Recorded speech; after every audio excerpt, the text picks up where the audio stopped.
Sore Ade. Sore, Kak. Mau tanya kalau ayam geprek Karina masih di sini nggak sih? Masih, Kak. Oh ya? Di sebelah mana? Di sebelah sana, Kak. Oh masih di situ juga ya? Iya. Makasih ya. Iya, Kak. Oke foodies, jadi kali ini aku mau ke ayam geprek Karina.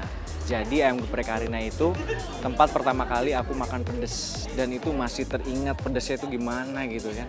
Kita langsung cek aja ke sana, oke? Let's go foodies. Yes Foodies, selalu ada kali pertama untuk segala sesuatu. Sah, kayak Rainer nih yang konon katanya pertama kali cobain kuliner pedas Jos Gandos di sini. Kayaknya waktu itu Rainer lagi nyasar kali ya sampai ke daerah JTAC. Terus gak sengaja dia tuh ketemu sama warung makan ini. Taunya pedesnya gigit banget enaknya. Sampai bikin kepikiran tuh, terus kebayang-bayang abis itu gercep dia disamperin lagi. Sekalian nostalgia dia. Coba-coba, beneran masih eksis gak sih ini warungnya? Skuy, kita cek-cek yuk. Wah, masih ada foodies. Assalamualaikum. Ibu Karin apa kabar? Ya Allah. Hey, kenalin dulu nih foodies sama maestronya Ibu Karina. Ahlinya racik-meracik ayam geprek yang bikin Rainer terngiang-ngiang sampai kepengen balik. Cela. Akhirnya sebelum CLBK sama pedasnya ayam geprek, bantuin nih si Ibu bikin. Bisa kali, skuy? Oke, Ibu.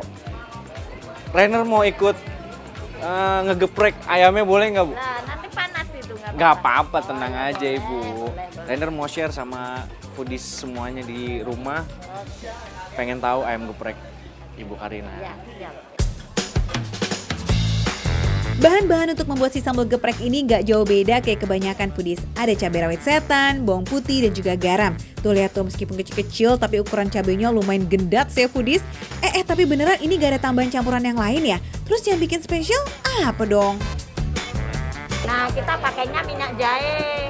Minyak jahe ini ya? Ya, ini mau pedes apapun nggak bakalan sakit perutnya. Oh, jadi rahasianya minyak jahe ini ya Iya. Bu ya? Widih, ajaib foodies. Mau kalap kayak gimana pun nih karena ada minyak ini nih. Hasil campuran rempah-rempah seperti jahe dan sereh, perut kalian mah dijamin tetap aman. Mantul. Cus, kita tambahin yuk minyak ajaibnya. Ulek-ulek lagi, terus geser deh tuh ke penggorengan. Bukan sambalnya yang foodies yang digoreng, tapi ayamnya. By the way, untuk ayamnya sendiri sebenarnya sudah digoreng setengah matang. Jadi ini kayak tinggal dipanasin sebentar biar makin crunchy dan nikmat. Tuh. Wih. Mantap ya. Masuk ke proses penggeprekan ya sekarang. Kita tambahin sedikit minyak jahe ke dalam cobek bekas ulekan sambalnya. Lalu mulai dipupuk deh tuh alias digeprek. Ini bukan tanpa alasan loh ya foodies. Ayamnya tuh dipukul-pukul kayak begini. Tujuannya agar si sambal tuh ngeresep dengan sempurna sampai ke dalam dagingnya. Wih, tapi kalau yang geprek Rainer nih kayaknya ngeresepnya bisa sampai ke tulang-tulang ya foodies. Ya. Mantap. Last but not least, tambahkan remahan tepung alias kriuk-kriuk yang menggoda di atas ayam geprek ya. Lazis. Oke foodies, langsung aja nih kita cobain ya. Let's go. Sekali langsung aja yuk kita bernostalgia sama rasa-rasa yang dulu pernah ada. Asik. Tapi alas piringnya dilepas dulu kali biar satset-satset gitu kan. Barbar kita makannya. Wih. Ini masih kayak dulu nih. Teksturnya juga kalau dipegang masih kayak dulu kan. Kalau sampai meremlek kayak begini sih udah ketebak ya foodies gimana nampolnya itu si sambal geprek Bu Karina. Jelas aja, wong diulek mentah dan gak melewati proses memasak ya kan, sambalnya juga jadi terasa lebih pedes. Dar deh tuh pokoknya. Paham kan foodies? Ekspresi pertama gimana kan? Ternyata pedasnya masih kayak dulu. Wah, top banget foodies. Ini enak banget asli. Terus si ayamnya ini, itu bumbunya berasa banget. Terutama di kriuk-kriuknya ya. Nih, kriuk-kriuk ini. Pedasnya ada. Terus asin sedikit. Karena Rainer suka asin, Ibu Karinnya tahu. Asik. Oke, tadi ditambahin sedikit tuh garamnya. Yes, belum lagi sensasi renyah dari kriuknya tepung ayam itu loh pas kena gigit. Aduh, kebayangkan foodies. Tapi meskipun crunchy, tekstur ayamnya somehow kayak tetap lembut gitu loh di mulut. Yummy! Pedesnya udahan dulu kali ya, sekarang kita move on ke variasi lain. Ayam geprek cheese sauce. Tuh lihat kan foodies, sampai tumpe-tumpe dong sausnya. Ih, ini beneran gak pelit loh. Cheese sauce ini cocok banget nih buat kalian foodies yang suka cita rasa kekinian. Tekstur ayam yang renyah beradu sama creaminya cheese sauce serta sedikit gurih dari taburan wijen. Wadidaw, lazisnya pol banget. Yang bolognese juga gak kalah lazis loh foodies. Rasa manis dan kejutan itu sedikit asem dari campuran tomat kayak bikin ayamnya semakin endes. Gak salah kan kalau varian ini jadi terfavorit kedua setelah geprek originalnya. Cakep. Nah, kalau yang barbecue nih tampilannya sekilas mirip cheese sauce ya foodies, tapi kalau ini lebih didominasi sama rasa manis dan gurih. Buat trainer sih kurang afdol tuh kalau nggak ada pedes-pedesnya. Ini juga bisa pakai sambal ini, sambal originalnya nih. Kalau Rainer kayak harus tambah sambal originalnya, plus sama kriuknya nih.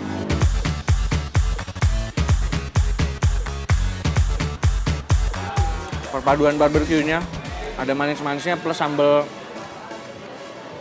Ibu Karin. Wah mantap, top. Yang doyan pedes mantep. For your info ya foodies, mayoritas saus kekinian di ayam geprek Karina ini diracik sendiri sama tangan maestro si ibu. Iya, kayak cheese sauce yang dibuat nih dari campuran bubuk keju, susu cair dan sedikit terigu, serta bolognese yang di-create sendiri dong menggunakan tomat rebus, bawang bombay, bawang putih, lada, gula, dan oregano.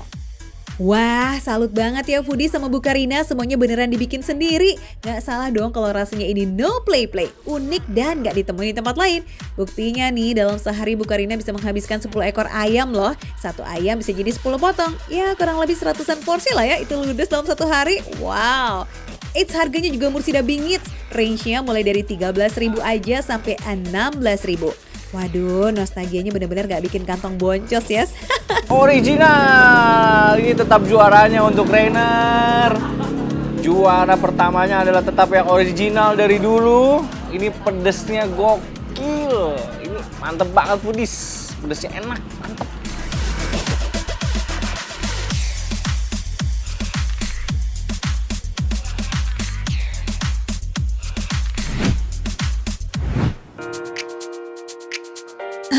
Permisi kaum mageran, minggir dulu karena kali ini Maka Receh mau spill hidden gems buat foodies yang rajin olahraga yang ada di kawasan Gelora Bung Karno alias GBK.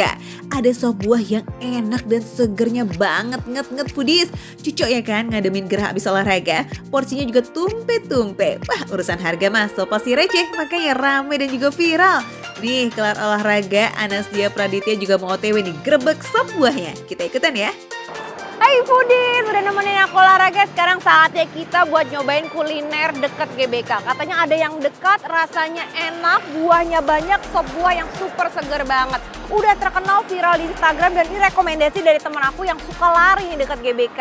Langsung aja katanya deket, ada sop buah Mas Ipung. Yuk langsung aja kita ke sana yuk. Let's go, jalan dikit aja kok foodies. Dari GBK tuh lewat Jalan Pintu 1 Senayan, itu cuma 3 menit udah sampai kok. Nah, mumpung masih keringetan ya kan, gak apa-apa kita jalan-jalan santuy. Lokasinya tepatnya ada di kantin Gedung Serbaguna Senayan di Jalan Manila nomor 1 Jakarta Pusat. Nama sop buahnya, Sop Buah Ipung 07 Senayan. Hai foodies, akhirnya nyampe juga, habis keliling dari GBK capek banget, makanya pengen yang seger-seger, menghilangkan dahaga. Udah sampai nggak jauh-jauh ada es kelapa dan sop buah Mas Ipung Senayan 07. Langsung aja kita order karena takut kehabisan. Mas Ipungnya di dalam, kita bantuin kali ya biar dapat gratisan. Yuk. Foodies, Mas Ipung ini udah jualan dari tahun 2000 loh, berarti udah eksis 20 tahun nih ya. Wah, jaminan istimewa punya ini mah. Dulu lokasinya jualannya di dekat mall kawasan Senayan, tapi waktu itu mallnya belum ada. Jadi foodies nih, Mas Ipung ini udah jadi anak Senayan banget. Sejak batu pertama mall-mall sekitaran di sini baru ditaruh kayaknya. Wow, the real akamsi banget sih. Itu dari awal jualan harga berapa tuh Pak? 3.000. 3.000. Sekarang? 15. 15.000. Oke, dari 3.000. Ih, lama banget. Sekarang kalau jual 3.000 laku nggak? 15.000 aja laku keras, Tit. Apalagi kalau 3.000. Wah, makin laris manis itu sop buahnya. Tapi Mas Ipungnya tutup. Nggak balik modal, keles. Yaudah Adit, kita bantu buat yuk. Pertama kita ambil esnya dulu, lalu potong semua buah-buahannya. Ih, warna buah-buahannya seger banget ya, warna-warni cakep. Oke foodies, ini buah-buahannya udah semua dikasih es, terus beragam buah. Sekarang tinggal kasih toppingnya. Ini semuanya apa yang masukin ya? Ya boleh. Boleh. Terserah. Terserah, pokoknya sesuai dengan selera. Ini ada yang warna, ini apa, cincau ya Pak? Iya, cincau. Cincaunya boleh, pokoknya terserah. Boleh masukin semuanya. Terus ini ada kelapanya ya Pak?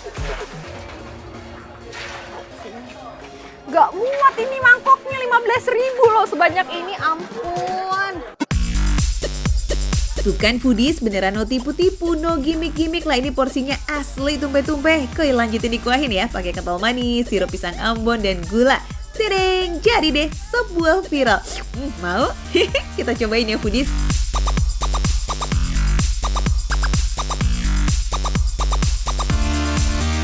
Selain ada sop buah yang seger dan viral banget, ini dia satenya udah jadi.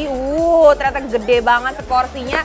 Dan di sini semuanya ekstra besar, termasuk nih es teh manisnya cuman goceng 5.000 doang, tapi gedenya ampun. Cocok banget buat kalian yang habis olahraga di GBK, tempatnya deket dan porsinya melimpah. Kita cobain dulu yuk, mana dulu nih mau cobain? Foodies, kebayang ya udah gerah terus nahan dahaga abis olahraga ya kan, langsung nyeruput kuah sop buah begini, auto gereng lah itu. Apalagi setiap buahnya punya tekstur dan rasa yang berbeda-beda. Sensasi di mulut tuh kayak super lazis. Enak banget ternyata, super seger. Apalagi langsung dibuat pas kita lagi pesen. Semua buah-buahannya super seger juga. Gak hanya rasa yang manis dan kecut-kecut nikmat dari buah yang kaya vitamin nih foodies, tapi ada rasa segar dari kelapa sama jelinya juga. Ditambah kuahnya pakai kental manis dan dicampur sirup rasa pisang Ambon. Wih, makin nambah segar deh tuh. Tergantung selera, kalau misalkan kalian nggak mau terlalu manis, mungkin bisa dikurangin gulanya. Atau mungkin juga sirupnya dikurangin, pokoknya sesuai dengan selera. Dan toppingnya tadi bisa pilih sendiri, mau pakai jelly yang hitam, yang hijau, yang merah. Yang pasti sesuai sama selera dan kantong kamu juga. Semua buah-buahannya lembut banget dan manisnya tuh jujur banget foodies. Gak ada tuh yang masih pahit gara-gara dipaksa matang alias buah karbitan. Mantep ya kan? Apalagi alpukatnya premium loh, pakai alpukat mentega. Aduh, di mulut tuh beneran manis terus lumer kayak mentega. Ini gampang banget, tadi pas aku keroknya juga lembut, jadi apalagi kalau makan masuk di mulut langsung lumer. Sebelum habis kita tahan dulu ya sop buahnya. Dit, cobain atuh sate telur ayam muda yang bikin penasaran tadi tuh. Katanya ini kali pertama nih foodies Dita makan sate telur ayam muda. Wah, Anas review beneran ya, enak atau nggak enak nih? Menarik ya. Jadi di atasnya itu ada kulit ayamnya. Jadi kita makan kulit ayamnya yang lembut, luarnya crunchy. Rasanya itu gurih dan juga manis karena dapat dari bumbu kacangnya sama ada kecapnya sedikit. Kita cobain telurnya ya. Nih, ini yang ngebedain ya sama ayam, telur ayam lainnya. Jadi dia masih semuanya tuh nyampur kuning gini. Enak ya, aku baru nyobain ini pertama. Wangi bakaran sate ini selalu menggoda banget sih, auto bikin nambah terus. Apalagi rasa bumbu di satenya tuh nyerap banget po ke daging dan kulit ayamnya. Jadi rasa manis dan gurihnya tuh nyatu foodies, ditambah bumbu kacang. Sempurna bing-bing yes, ini nih yang bikin lagi. Nah, telur ayam muda ini emang cimit alias lebih mini ya foodies dari telur biasa, tapi teksturnya lebih tebal dan juga lebih padat loh. Crispy di luar, lembut di dalam. Dan ada crunchy-crunchy juga. Dapat dari bawang gorengnya nih, yang digoreng sampai crunchy. Ini dapat semua di sini, manis, gurih, crunchy, lembut, dan juga telurnya ini yang spesial banget ya. Makin semangat dong nih ya olahraganya, biar bisa jajan kita di sini. Apalagi kalau aus banget bisa pesan es teh raksasa yang harganya 5.000 aja. Kalau sate telur ayam muda nih harganya mulai dari 20 ribuan foodies. Sop buahnya cuma 15.000 udah dapat 10 macam isian. Dan buah-buah yang segar dan porsinya no play-play. Pokoknya makan receh, menu receh, tapi rasanya nggak recehan.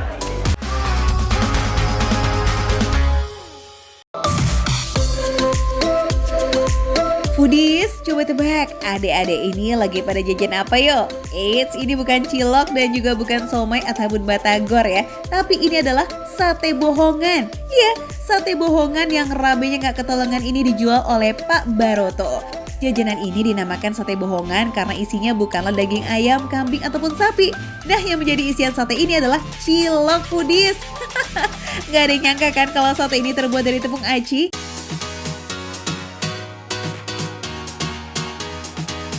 Setelah ditusuk menyerupai sate, aci kemudian direndam ke dalam kuah bumbu kacang ini. Nah, untuk menambah nuansa rasa bisa tambahkan kecap, cabai bubuk, ataupun garam halus. Eits, nggak cuma itu Foodies, jika ingin kue yang lebih kental, di sini juga bisa tambah bubuk bumbu kacang ini. Anyway, pelanggan sate bohongan Baroto ini nggak cuma anak-anak aja loh, kalangan dewasa juga suka. Bahkan mereka telah menjadi pelanggan jajanan ini sejak masih anak-anak. Loh kok bisa? Jadi Pak Baroto ini sudah berjualan sate ini sejak tahun 1998. Jadi ya wajar kalau pelanggannya udah pada beranak pinak. Kalau untuk rasanya mah mantul serundul Foodies. Sate ciloknya ini beneran enak dan juga gurih. Racikan bumbu kacangnya itu nggak kaleng-kaleng. Ini nih yang jadi pembeda dengan cilok bumbu kacang di tempat lain. Apalagi harganya receh maksimal dong. Setusuknya itu Foodies cuma 250 perak. Iya, 250 perak hari gini gitu loh. Kata Pak Baroto nih, dalam sehari ia bisa menjual sebanyak 600 tusuk. Ya dulu kan memang dari saya waktu masih SD Pak Baroto udah jualan di tempat saya gitu, di sana di SD waktu saya masih sekolah sampai sekarang. Ya udah biasa sih langganan. By the way Foodies, nama asli Pak Baroto ini sebenarnya adalah Sarjim. Tapi para pelanggan menyebut kakek berusia 68 tahun ini dengan nama Baroto. Soalnya wajah Pak Sarjim yang murah senyum ini mirip dengan pelawak Eko Srimulat yang menjadi pemeran Baroto dalam sebuah sinetron TV. Ya udah sih, nggak apa-apa lah ya Pak. Yang penting jualan laris dan rasanya nggak recehan dong.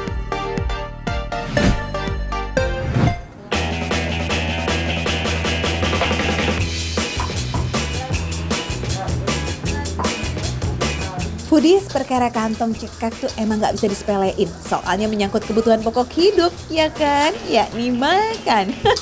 Nah, gimana caranya nih tetap bisa menikmati kuliner lazis tanpa khawatirin dompet yang lagi tipis? Jawabannya ya cuma dimakan receh pastinya. Yang menunya boleh receh tapi rasanya enggak recehan. Teh, tadi aku lihat di depan itu beneran harga paketnya 20 ribuan aja. Benar. Wah, beneran Foodies. Ya. Kalau gitu aku mau paket yang di depan aja, nasi pakai ikan mujair pecak. Boleh. Oke, kalau gitu aku pesan itu satu ya. Tapi di sini masaknya dadakan. Oh gitu? Iya. Kalau gitu, kalau aku bantuin gimana? Boleh. Boleh ya? Iya, dengan Kita ke senang dalam ya? hati. Oke. Iya. Let's go Foodies. Cakep, makanannya dimasak dadakan, artinya masakannya fresh dan dijamin selalu baru nih Foodies.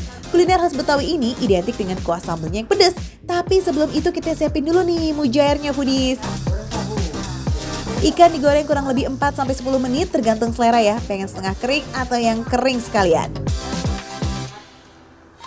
Nah, sambil menunggu ikan mujairnya ditiriskan, kita bikin sambal pecaknya yuk. Pakai bawang merah, cabai keriting, cabai rawit, dan juga garam. Goyangnya dah. Itu mundur. Oh gitu? Maju. Oh maju, ngulak tuh maju ya? Iya, jangan mundur.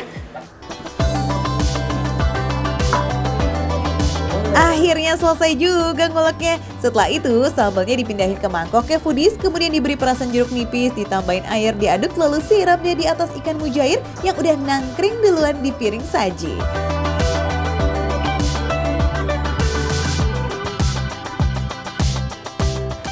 Udah jadi nih Foodies. Mujair pecak. Oh, lihat tuh warnanya. Cantik banget. Mumpung lagi di warung nasi liwet Gandaria nih, sekalian aja Kevin juga pesen menu-menu favorit para pelanggan di sini. Ada jengki alias jengkol balado dan tumis pare. Yummy. Tapi yang paling penting, gimana nih Vin misi kita buat ngereceh nobanannya?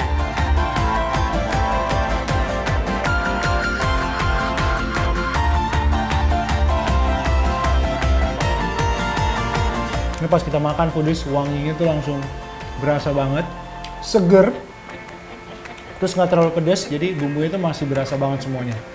Enak.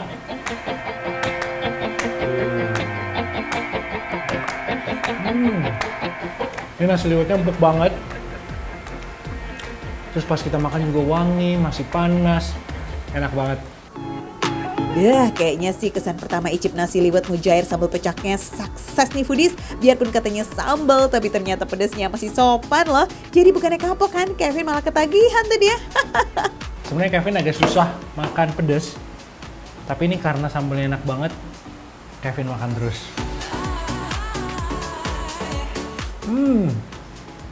Bener ini tadi kata tetehnya. Ini harusnya dari Kevin pesan 2 ya, karena 1 nggak cukup.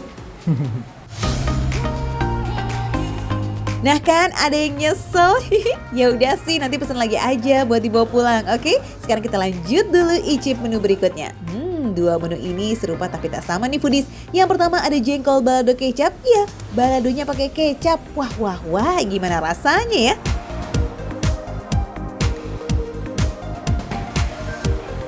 Ini jengkolnya empuk banget ya foodies.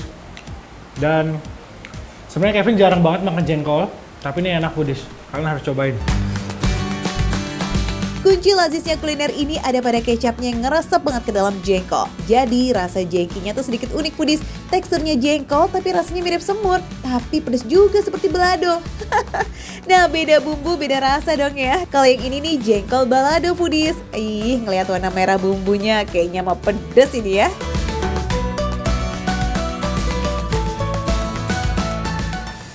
Enak banget foodies. Ini sambal baladonya juga nggak terlalu pedas. Rasa si sambalnya juga masih berasa. Tapi personally Kevin lebih suka yang kecap. Itu rasa jengkolnya lebih meresep foodies. Enak banget, ini kalian harus coba 2 ini. Top. Selain mujair sambal pecak dan juga jengkol, ada satu menu lagi nih yang katanya TOP juga rasanya. Ini parahnya juga seger banget. Nggak terlalu pahit. Dan ditambah nasi liwetnya udah enak. Jadi mau pakai apa aja udah enak foodies. TAG sengaja tidak menghilangkan ciri khas rasa pare yang pahit. Pare nggak direndam dalam garam yang biasanya digunakan untuk mengurangi rasa pahit pare foodies. Tapi dengan cara masak yang tepat, sensasi makan pare nggak melulu soal pahit, tapi juga legit. Begini nih, kalau udah lapar terus ketemu sama makanan yang lazis, jadi anteng dan nyaris lupa tuh kalau foodies juga masih penasaran kan? Kasih tahu dong Vin, rasanya kayak gimana? Foodies sudah pada ngiler kan? Jangan pakai mikir, langsung aja datang ke Nasi Liwet Gandaria Teh Agis, ada di kawasan Gandaria. Tepatnya nih foodies ada di Jalan Dharma Putra 11 nomor 55 Kebayoran Lama, Jakarta Selatan. Bukannya dari jam 9 pagi ya, sampai jam 11 malam foodies. Makan receh, harga receh, tapi rasanya nggak recehan.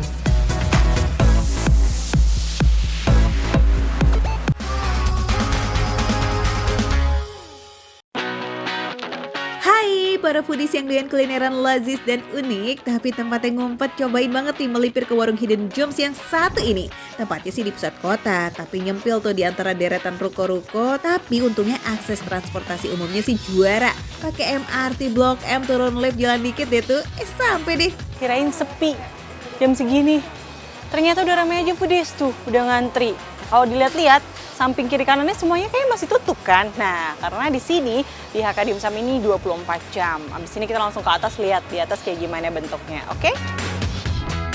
Nyempil-nyempil juga, HK Dimsum ini selalu rame foodies. Apalagi belakangan ini emang sempat viral nih di sosmed. Nah, kalau yang lain nyamperin kasir nih, Putih sih langsung nyelonong aja tuh dia ke dapur. Wah, the power of makan receh banget sih kamu.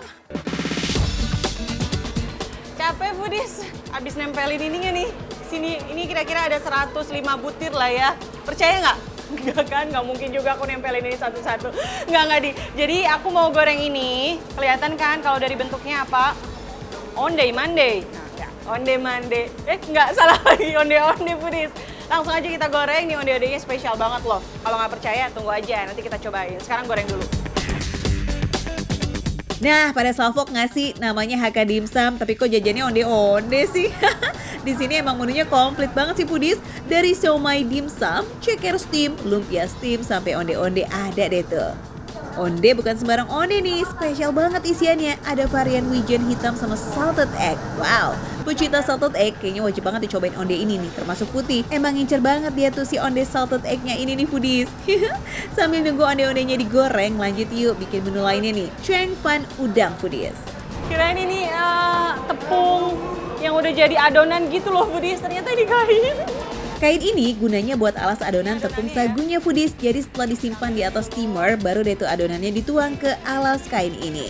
Habis itu bisa langsung diisi pakai udang yang dicampur dengan bumbu rahasia. Simpan dengan posisi memanjang ya, dan lanjut deh taburi irisan bawang daun. Tutup dan tunggu sampai 3 menit supaya matangnya merata ya foodies. Untuk aneka dimsumnya udah available loh, tinggal pilih dan masukin aja ke dalam kukusan kurang lebih sekitar 4 menit aja. Ini kok kalau dilihat-lihat ya foodies, kayak bikin kue putu nggak sih? taruh tutup, nanti diambil. Jadi memang dipanasin gitu doang ya. Pas banget nih foodies, abis keliling dapur, cheong fannya udah matang aja tuh. Soalnya ini adonannya tipis, setipis harapanku padamu. Aduh, baper deh. Ya udah mending ahlinya aja kali ya yang angkat daripada hancur nanti tuh cheong fannya. Sebelum dipindahkan, oles minyak dulu biar nggak nempel adonannya. Kemudian lepaskan adonan dari alas kain. Wah, ini sih harus hati-hati banget nih. Baru deh tuh abis itu bisa digulung terus dipotong jadi 8 bagian. Sip, tinggal kasih pelengkapnya ya. Ada biji wijen, saus, chili oil, dan bawang goreng. Udah jadi foodies, tinggal nunggu onde-onde sama yang dikukus tadi. Nanti yang dikukus diantar aja. Onde-ondenya mana ya? Wah, udah jadi juga. Langsung aja yuk kita ke sana yuk, tunggu di sana yuk foodies yuk. Buat pecinta chili oil, merdeka banget sih kalau kalian kesini. Soalnya di sini ada spot khusus untuk ambil chili oil, mayones, kecap asin, saus, dan juga sambalnya. Tera, saking komplitnya dong, satu meja sampai penuh nih. Ini sih antara kelaparan atau belum makan dari kecil atau emang rakus sih kamu. Satu porsinya isi 3 pieces doang nih foodies. Jadi kalau kesini bertiga cocok banget ya kan buat sharing. Saking banyaknya di atas meja, jadi bingung nih kayaknya ya mau makan yang mana dulu. Coba yang anti mainstream dulu selada steam. Penasaran sama rasanya? Rasanya gimana? Rasa selada. Ya rasa selada. Selada di steam, cuma dikasih bumbu dan ini tuh bumbunya memang nggak terlalu kenceng. Jadi nggak terlalu banyak rempah-rempahnya, jadi kayak cuman penambah rasa sedikit gurih sama ada aroma bawangnya doang. Udah, sisanya rasa selada. Mantep deh buat pecinta sayur, ini mah cocok banget buat kamu. Ada tambahan rasa lain dari bumbu tapi nggak berlebihan. Jadi pas aja gitu sama seladanya, nggak mengurangi rasa asli dan bawaan dari seladanya. Jadi sensasi makan sayuran yang beda banget nih dari biasanya foodies. Selain selada, untuk pilihan sayurnya ada steam lobak juga loh. Kalau ini beda foodies, kalau tadi tuh emang bener-bener rasa selada ya. Kalau ini tuh lobaknya udah dicampur, dikasih adonan gitu ternyata. Jadi rasanya ada perpaduan tepung, terus ada aroma-aroma lain dari rempah-rempahnya juga. Oh beda banget ini. Ini beron. Ternyata rasa steam lobaknya di luar dugaan sih. adonannya. Lebih lazis karena jadi kaya banget akan rasa. Lanjut yuk kita cobain yang tadi tuh yang putih bikin. Cheong fan udang. Tepung sagunya nggak terlalu berasa kan ya, maksudnya tidak asin, nggak gurih, nggak manis.